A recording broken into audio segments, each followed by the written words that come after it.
So I'll introduce this and Dr. Ruller to kick off the presentation. She's going to pass the torch to Laura Nyer for a little bit of it. Parts of this presentation is, as the board who was with us last week will remember, and community members who joined us, some of these slides are repeated, but we wanted to break down this presentation and put it over 2 meetings since we had that opportunity last week. So some of the data and slides are the same, and some of the slides are new. So with that, I'll turn it over to Dr. Ruller. Good evening, everyone. So this evening, Laura and I will be sharing this presentation about the instructional program goals for the coming year and some of our funding streams, and then some of the enrollment slides that were shared previously. So Greg, I'm thinking you're controlling this. Thank you. So some goals for 21-22, and this, because of the situation that we're in, will likely be a little bit fluid. We are always looking to enhance our programs and our services for kids, to bring in more enriched learning opportunities inside and outside the school day. We've had a tremendous focus in the past few years on social emotional learning and bringing executive functioning to the K-12 environment. We're always focused on aligning our curriculum. I just received some updates in the past 2 weeks about updated standards for LOTE and updated standards for music. So people in those departments will be working to make those matches. And of course, we always look to review the board policies related to curriculum and instruction. This year, as we are in every year, we look at our teacher leader roles and think, how can we expand them, enhance them, tweak them to match the needs of the times. We have some great teacher leaders in our district, and they've been good partners, especially during some of the big decisions that we've been looking at the past year or two. And a new twist in our professional learning plan that is submitted to the state. We've been asked to look at including some professional development plan and mentoring for any new administrators in a district and our teaching assistants. So we are looking at that and trying to figure out what are the best ways to address that. I will be working with John Owens, who is the DAA president, and I'm sorry, her name escapes me, the president of the Teaching Assistants Union. I'll be working with her to put something in place for that group so that everyone has an opportunity every year to grow. We do this informally, but the state is asking us to think about formalizing and codifying the process, and I think it's a great idea. Fiscally, always looking to affect any personnel decisions through attrition or through the opportunity to reposition a staff member with new responsibilities, and looking very much the past few years at the ability of changing schedules to enhance opportunities and FTE. And we're always trying to be fiscally responsible. So looking at, we talked a little bit about this in terms of our software licenses for instructional material. We want to give teachers what they need, but we also want to be careful that we're using what we're paying for, etc.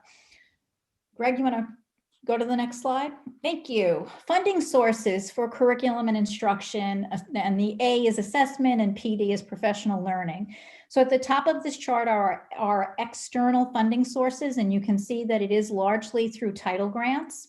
That last line is New York State textbook funding, and we're waiting to see what the new budget will hold for that. And you can see that the numbers in all of those areas fluctuate every year, sometimes up, sometimes down, and you see a lot of question marks for 21-22 because we don't learn our allocations until the year begins to flip. So sometime in the beginning of July, we will learn what the initial allocation is. We are often informed by the state later on in the fall that our allocation has changed. Sometimes it is less and sometimes it is more. So you always have to be careful when you're budgeting through the use of title funds that you leave yourself a little bit of wiggle room just in case. And we have the opportunity to update the usage of that monies all through the open window. So the grants expire in August 31st of every year, and we start again. Down below that, you see district funding. So that's the conversation that Enrique and I have every year about budgeting out of the general fund. You can see from that slide that we've stayed fairly consistent. The number there that will fluctuate for us is the second line, the mentor program, and that is the direct result of how many people we are able to hire each year. For every new employee, we add a mentor, and that mentor receives a stipend. And so that number fluctuates depending upon how many new staff members, how many new teachers we have in a given school year. At the moment, it looks relatively small. I can tell you that we are often surprised later in the fall as we need to bring new people on board. So that number goes up and down a little bit as well. And Enrique and I have worked closely together to make that work as we move through the school year. There are many things that are supported through all of this funding, and that is the next slide. Thank you, Greg. So Title I is the grant that addresses our at-risk students. And you see there, no surprise, our after-school programs, our summer programs, AIS reading and math, some ENL services, the kinder camp that we run for our incoming kindergarten students each August. Some salaries are offset. That has been a big help to us this year, especially as some of our programs have not been able to run. So we've redirected some of that money to offset salary. Title II is the grant that supports professional development providers, and we've certainly made fabulous use of some really terrific outside folks to help move the needle in instruction. And we continue to do that. Title III is set aside for second language learners. Again, some of that money will be directed towards direct ENL support after school, summertime, some to offset salary, professional development for our ENL teachers, which is always ongoing, and support materials. We also use some of our Title III budget for translations. There is money also in that budget available to help our second language learner parents attend any meetings in the district, to provide translation live in those meetings, etc. Title IV is an interesting grant, and we've directed those funds mostly this past year towards the purchase of Chromebooks to make sure that every student had every tool they needed in terms of technology. And also, Laura has used some of that as the stipends and the payments for our tech coaches whenever they do professional development. So the CRC, the curriculum money, is geared towards in-service teacher PD. So we're hoping to continue to build our portfolio for that. That's been exciting to see people offer courses.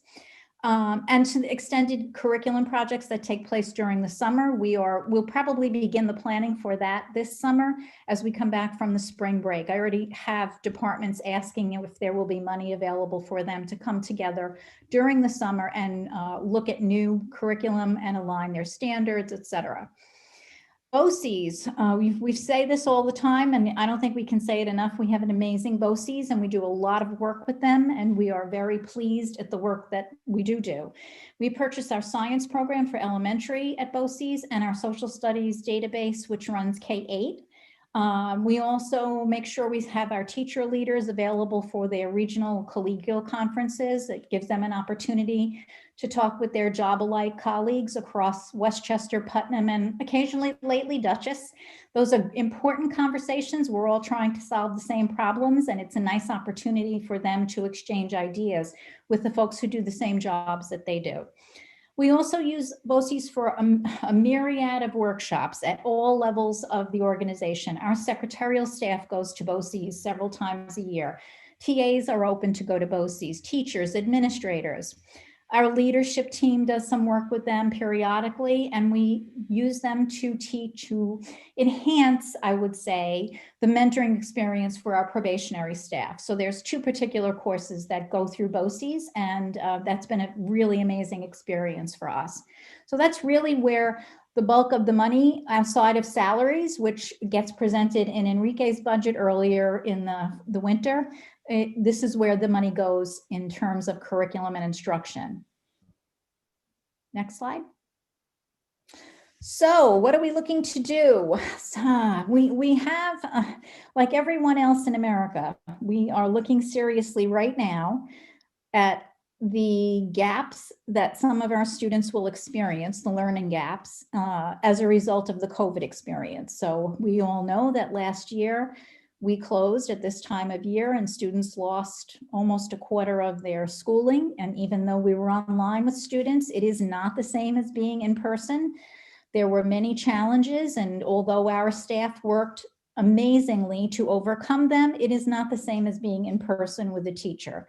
So we know we have some gaps that we have to work toward closing at all levels of the organization, and that's what we're looking at now. Where do we think we are coming out of this year, and how do we plan for that work so that we have the right opportunities in place when our children, we hope, return to our classrooms full time in the fall. We're also looking at adding a reading recovery teacher to the elementary division. Reading recovery is a highly specialized reading program geared towards first graders. There's a tremendous amount of research about its success. This would be a grant-funded opportunity. It is not additional FTE, but we are hoping that an existing reading teacher or an existing primary teacher may be interested in this opportunity. We're also looking at expanding executive functioning, and that's a project that Lisa and I work on together with our administrators to make sure that we are giving the kids the opportunity to be exposed to this important planning, I would say, thinking about how do they do school, how do they get themselves ready for deadlines, and how do they plan a project that may span a month long, how are they some would say adulting as a child. These are really important skills, and this need actually came to us from many conversations with our support staff, so good for them. We had our word study program truncated due to COVID, so even though we've put some folks back in the pilot that we were experiencing, we need to get back together as a group and think about what is the next step forward for this important piece of elementary literacy. So we'll look to, I'll look to bring that pilot group together, hopefully before the end of this school year, and we'll try to make some decisions about what 21-22 could look like. The middle school will be rolling out 7th grade, a new curriculum next year aligned to the next gen standards. We had planned to do that this year, but of course, due to COVID, New York State kicked that deadline down the road a year. So they took a breath and they spent this year teaching their curriculum, the curriculum they were familiar with, which made it easier for them to teach in a hybrid environment with something that was known. But they are ready to go and just asked me about summer work to get themselves ready in a new curriculum for that area. So there's always lots going on. There's more going on than I even have on this slide. And some things, of course, will pop up that we haven't considered at this very moment. So busy, a great group of people to work with. And I think kudos to everyone who has really given 1,000% to make this work, whether it was completely in person, completely remote, or a little bit of both. So hats off to the teachers. Okay, I'm going to turn this presentation over now to my very capable colleague, and Laura will walk you through some of the enrollment and FTE decisions. Oh, I'm sorry, Carol. I just wanted to ask if anybody had any questions about this first part before we move over to Laura. Margaret, it looks like you did a good job explaining. I'm not seeing any hands raised for questions. Thank you. Thank you. So as Joe said, a lot of this is going to be a repeat of some of the data that you saw last week. But we just like to share with you, where we're at with our enrollment, our projected enrollment, and we try to make our best guess with the coming years. We're currently in process with kindergarten registration, and that continues even through the summer. So up until the school year, or even after, we can have additional students or changes to these numbers. So as you can see, these are our current enrollments that have, gone down slightly through the years. Can move on, Greg. Our overall elementary staffing, we break it down by K through 5 with a total of 931 students. And then you can see the breakdown between BV, Frank G. Lindsay, and Furnace Woods. And you can see, in addition to this, we have our related service, nurses, guidance counselors, social workers, psychologists, speech and language, occupational therapists, physical therapists, assistant occupational therapists, behavior specialists. So this breaks down where all the teachers are per building and in where they're teaching.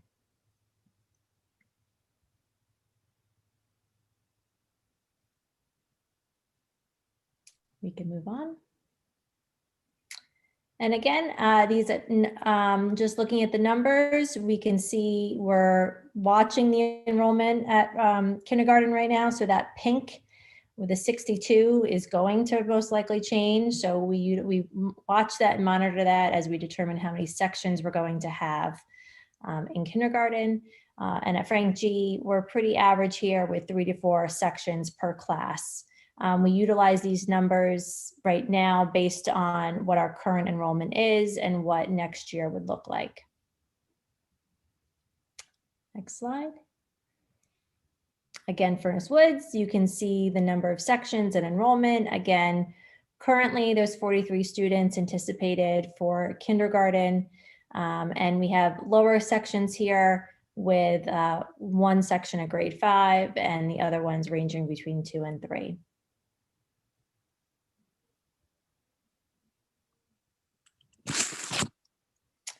Buchanan Plank, same thing. Right now projected 37 students, but we're still waiting for more students as they enroll.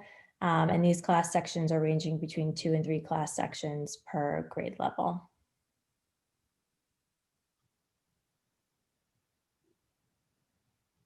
As we move on to middle school, we can see that next year's projection is always based on the following year. We have a projected total number of students at 504. If we move on to the following slide, we can see the breakdown again of how many teachers we have based on the student population. And again, breaking it down by related service providers and all the other teachers that are offered in addition to the classroom teachers. Again, a lot of this might be repetitive.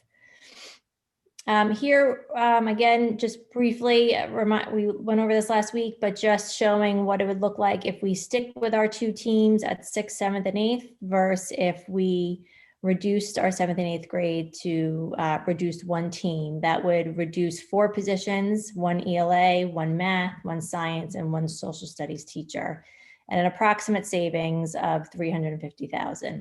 And again, that's an approximate.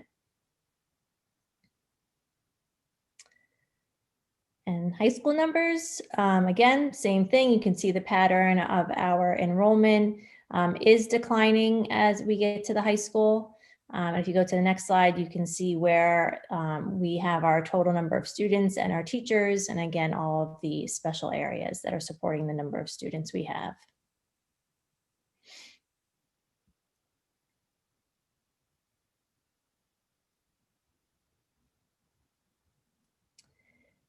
We have our anticipated retirements. At this point, we have 3 teachers who have announced retirement out of the school year.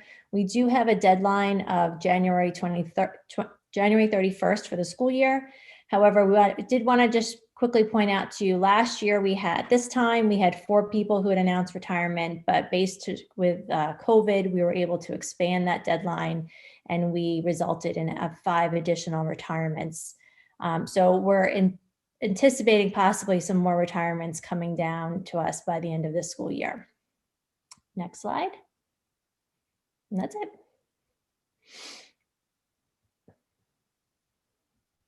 Any questions from the board? Bill? Laura, just to confirm understanding, because we've heard a lot of things on class sizes recently. From what we're seeing in this presentation, could you just confirm for me that their class caps in all 3 elementary schools are currently the same? Yep, they're always the same. We use the same formula and calculation for every grade in every building. And that if we were to go to the Princeton plan, our class caps wouldn't be changing necessarily, correct? Correct, they would not be changing. The formula would not change.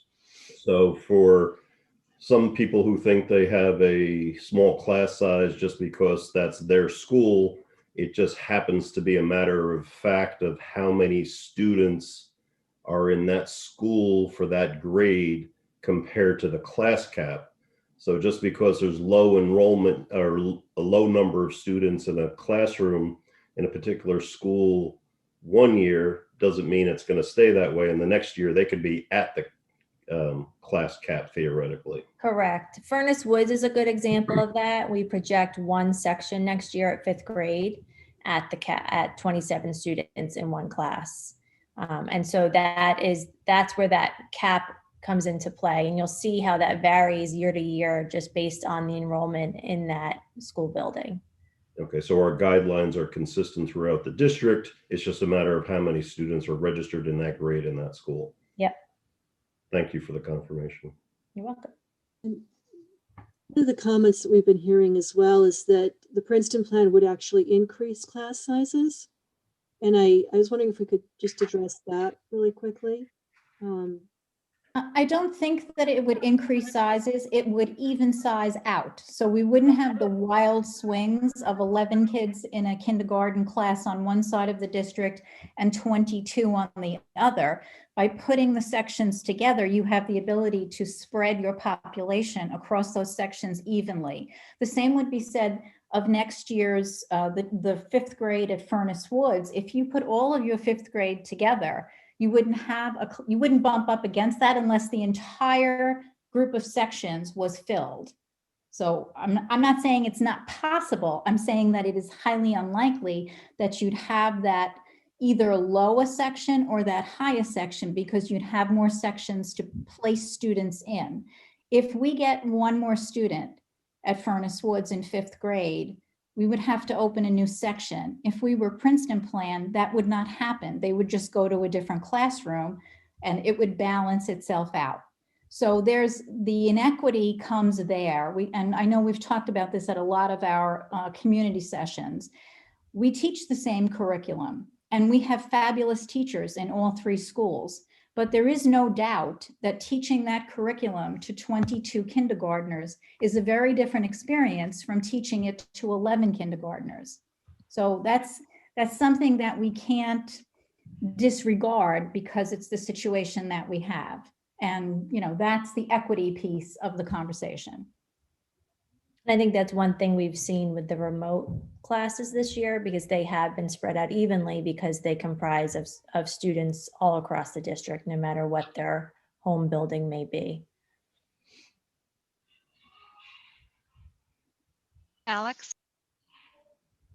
Hi, so I'm looking at like Furnace Woods 5th grade, for example, and it states that our tax cap is 26, but we're anticipating 27 kids in that class. Can you explain how we might have more kids in a class than the cap would allow for?